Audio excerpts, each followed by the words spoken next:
Jesus said, those who do the will of my Father will enter heaven. So what is the will of the Father? Scripture tells us throughout what the will of the Father is, but let's read this devotional because I think this is going to encourage some people or convict them. If you want to help to spread the gospel, please share this message. The message today, God's revelation in his invitation.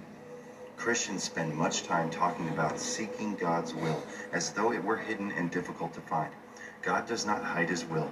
His will is not difficult to discover either. We do not have to plead with God to reveal his will to us. He is more eager to reveal his will than we are willing to receive it. We sometimes ask God to do things that he has already done. The people in Amos's day became disoriented to God and to his desires. God had revealed his will. The problem was that they did not recognize or obey it.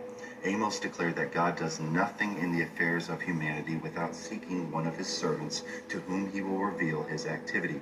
Tragically, there are times when no one is walking closely enough with him to be receptive to what he is even trying to say. Jesus, on the other hand, walked so intimately with his Father that he was always aware of what the Father was doing around him. Jesus said that if our eyes are pure, they will see God and recognize his activity.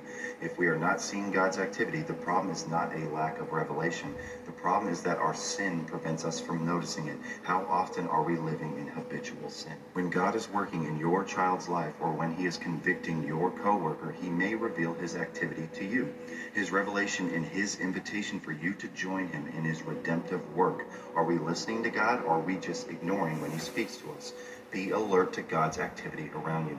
He will reveal his activity to his servants. If your spiritual eyes are pure, you will be overwhelmed by all that you see God doing around you. Everyone's got a different walk with God. What is God calling you personally to do with your gifts, with your circumstances in your life?